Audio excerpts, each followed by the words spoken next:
This is really cool, but I'm now joined on the show by Adam from While She Sleeps. How you doing, man? I'm very good, thank you. Yeah, how are you?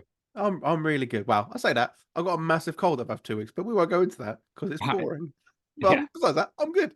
Um, I mean, obviously, we're here because you have a brand new album coming out. And for yeah, me, this feels like the biggest buzz about you guys with any album release. Are you feeling that, or is it just me?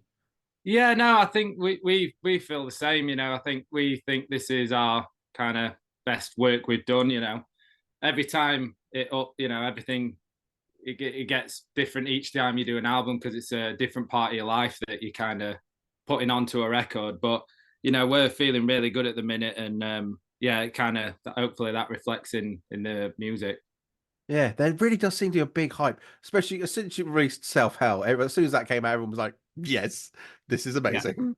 Yeah. Well, we're at that point where we want to experiment with the sound, and it to keep excited about it as well. It's like you need to keep testing new waters and finding different sounds to enjoy. So defo this new album is us exploring new territory. Yeah, I read in an interview, Loz said that with Self Hell, it wasn't like what to expect from the album. He goes, "This is the track that's kind of the most different from the rest of the album," but he wanted to go nostalgic with it, and it's kind of like you guys listen like kind of going old school with what you used to listen to. And I'm feeling a lot of new metal in there. Is Yeah. that fair to Oh, say? definitely. Yeah. Yeah. And that's the thing. We're quite a nostalgic band, so we have tapped back into like you say the music that we grew up on, and just adding a sprinkle of that in to kind of shake things up a bit. Yeah, because someone was asking about like electronic sound. I was like, yeah, there's electronic stuff. There's also a lot of new metal. Just Yeah. which Yeah. is I which mean, is top tier for me. we've always dabbled with like the electronic kind of sound. It's been in our past probably three albums now, and it's always been there, but we've kind of turned it up a bit in this latest record. So who kind of were you listening to when making this album? Like who could have subconsciously influenced you?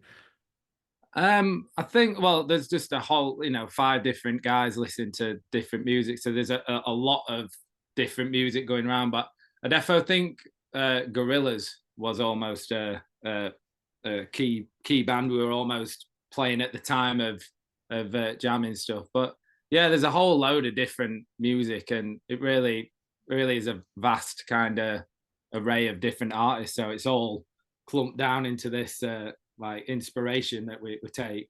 I really wasn't expecting Gorillas to be Yeah, like yeah. the This top is it. one. I think once you know that, you can kind of almost go, oh yeah, I can kind of hear some bits that that you get the vibe of. Well, But yeah, we've been that man for years, so especially because they use about 15 different genres for every song. that's it. And the thing is, we've always been like that. Um, we've kind of had almost a yin yang approach to writing music, and a lot of us love acoustic music and drum and bass and metal, and it's all a load of stuff. So we don't like being pigeonholed into this kind of metalcore scene.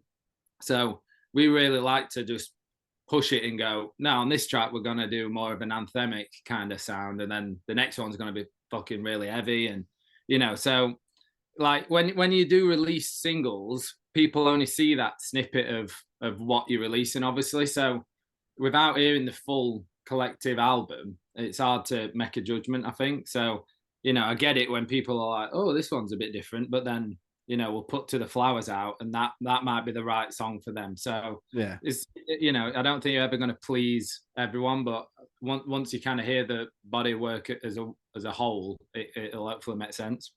See, I mean, you kind of said something about like loving acoustic music and things like that, and I was going to ask a little bit later on, but I might as well just ask it now.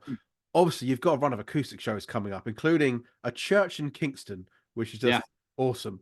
How difficult is it, or is it difficult to translate some of these songs back to like stripping them right back down to acoustic versions?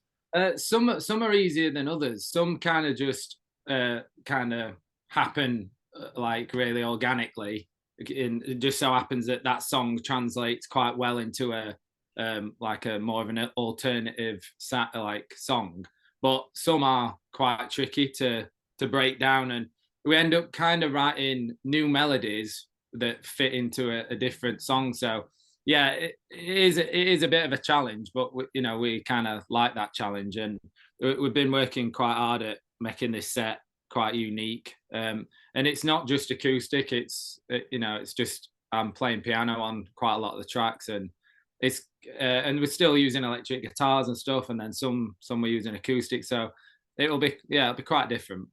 Yeah, I love the sound of that.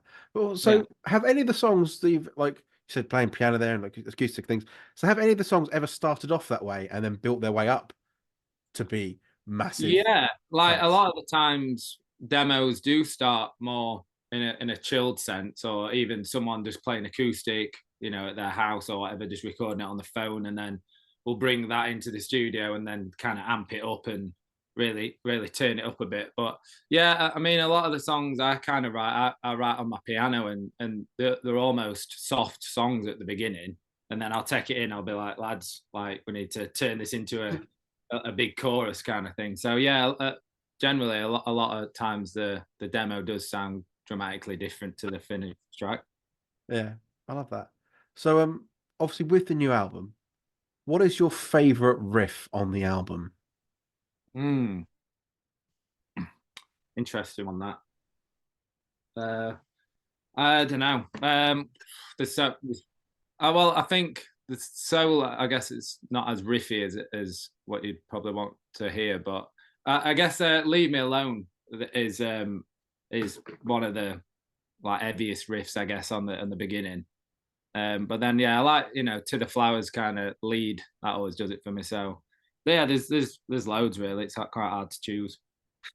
And also I was going to ask, what is your favorite lyric or favorite line from the Mm. album? Something that we're looking for, we can look forward to when it comes out. Oh, testing me, yeah. Um, don't know. I'm gonna have to think. I might have to get back to you on that one. It's fine. Just jump in when you know. Yeah, So, what is like for you at least? What has been the most important gig you've ever played? Hmm. I think. Well, yeah, I'm gonna have to say Alexandria Palace. Like that were the one for us. It's such a milestone, um, and to kind of reach that and sell it out was such a big thing for us to do. So I think that was a moment in our career that I still think about now. Obviously, it's not even that long ago that it happened, and I don't think I've quite like contemplated what actually happened that night. So I look back on the photos and yeah, it's a real special moment that. Yeah, and you had Barry Tomorrow in support, which we love those guys as well. Yeah, they're great guys. We love them too. Um, so I wanted to ask as well. A lot of bands are doing anniversary tours. So if you had to pick one of your albums to think maybe in 10 years' time or something that you were going to do an anniversary, which one would you think? Oh, that's probably the one we would go with. Um, uh, I'd think about doing something with the North Stands for Nothing. I think that'd be quite a cool anniversary one, and also Brainwashed. Or I mean, we, when they all come around, I think we'll end up doing something for each one of them because like I said before, they've all got quite a special thing thing in our lives, so we'd want to celebrate that when it time comes. Fair enough, yeah. And also, I mean, the great thing about when I do interviews, I end up listening back to the artists, and completely forgotten about Silence Speaks. Mm. I was like, oh yeah, play that, Yeah, and then I was thinking, you've had quite a lot of features. You've had quite a lot of amazing people. From Simon Neil, Ollie Sykes, Derek from Sum 41. So, who's been your favorite person that you've had featured on a track? that's a tough one that because I don't know. They've all brought something like different to the song, and I think that I'm not sure I can answer that one because, like I said, like Ollie brought so much to the track that we loved, and Simon did in a different way, Yeah, um, and Derek obviously, like we're working with a lot of these artists that we've grown up and admired over time, so like I say, each one has just brought their own energy, and I don't think I'm going to be able to answer that one. I I like think no, that's good. That's keeping it fair. yeah, we appreciate everyone who kind of collaborates with us. So yeah, it's kind of love all around. Because it's most albums you have a collab on. Is there anyone that you've not managed to like hook up with yet that you'd love to work with, and maybe doing timing and stuff that's just not worked out for you guys? Yeah, one that probably sticks to mind is Dustin from Thrice. You know, we've been long time Thrice fans, so I think that'd be pretty cool if that ever happened. But yeah, I think it really is hard getting timings right with artists because you know they've got their own album campaigns going off or they're touring at a different time, so it is quite hard work to get that in place. But yeah, that would be a great one. That would be awesome, actually. That really would. Obviously, so we've got South Hal. It's coming out in a couple of weeks. Well, I think it'll be like a week when this goes out.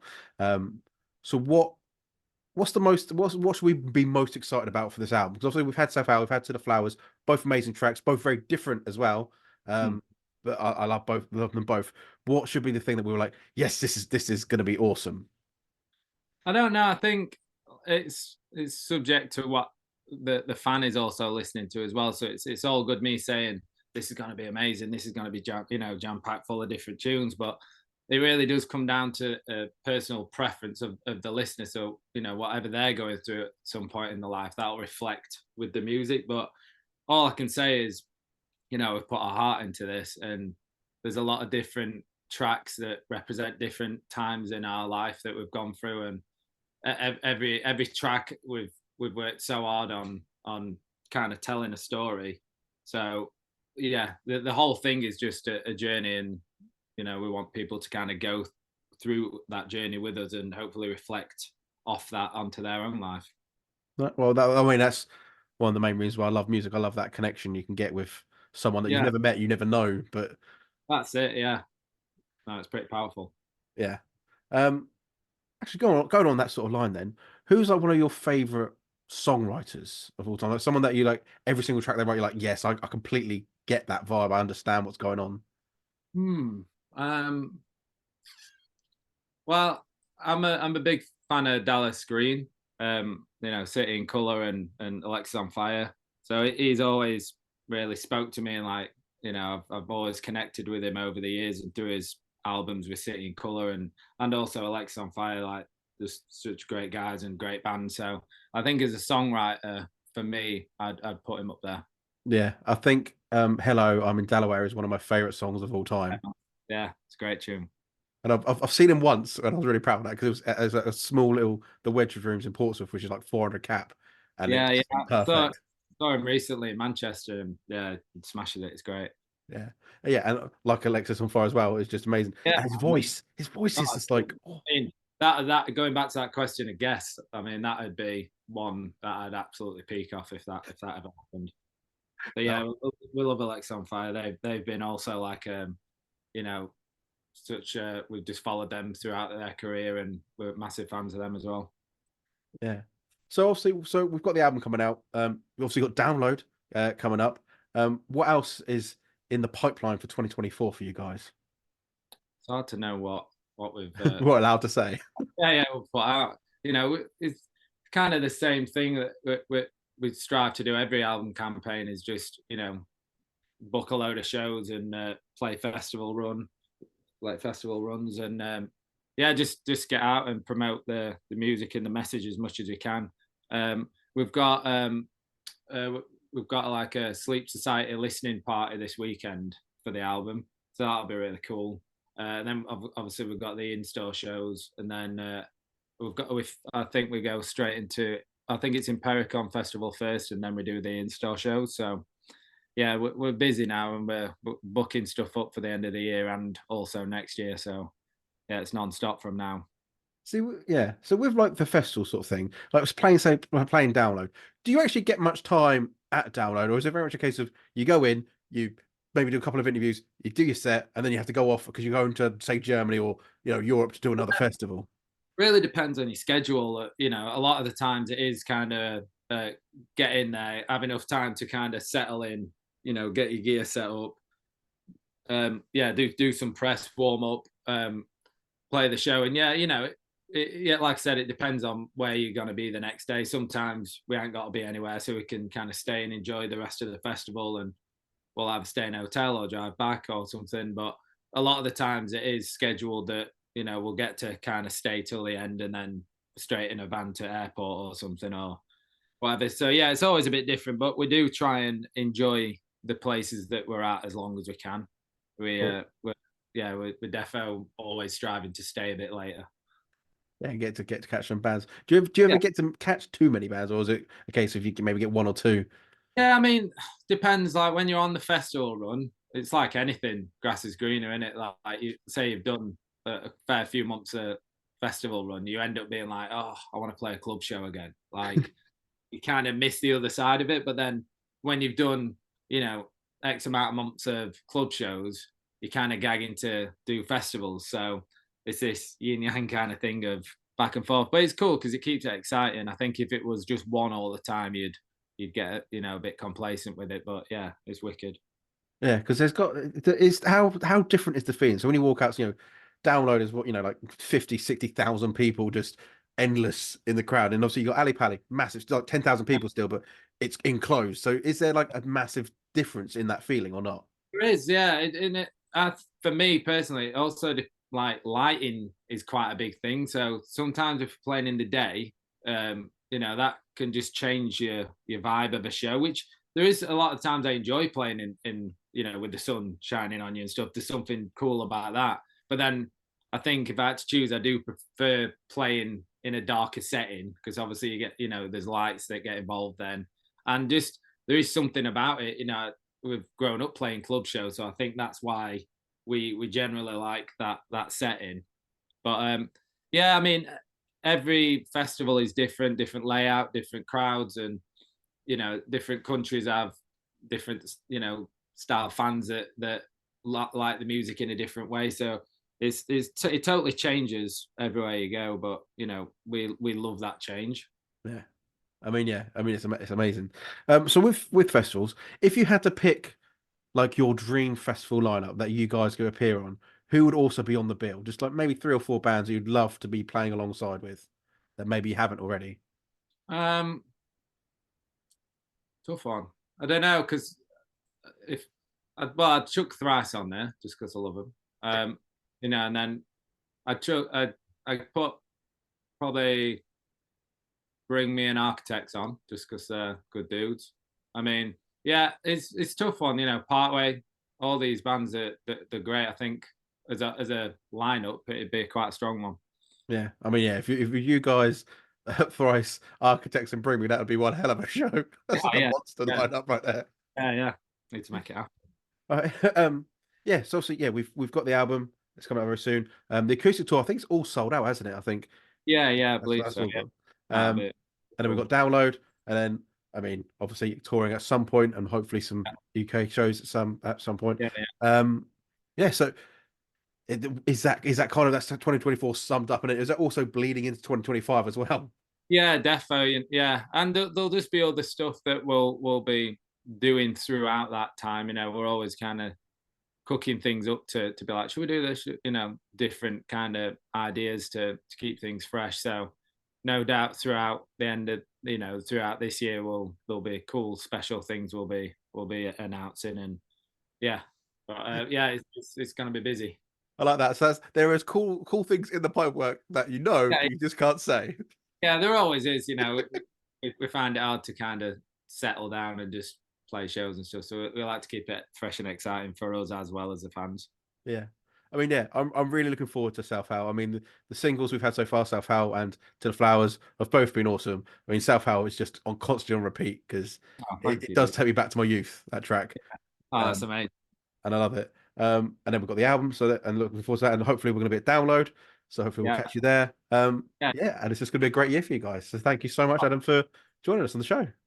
Thank you very much. Cheers. Thank you very much.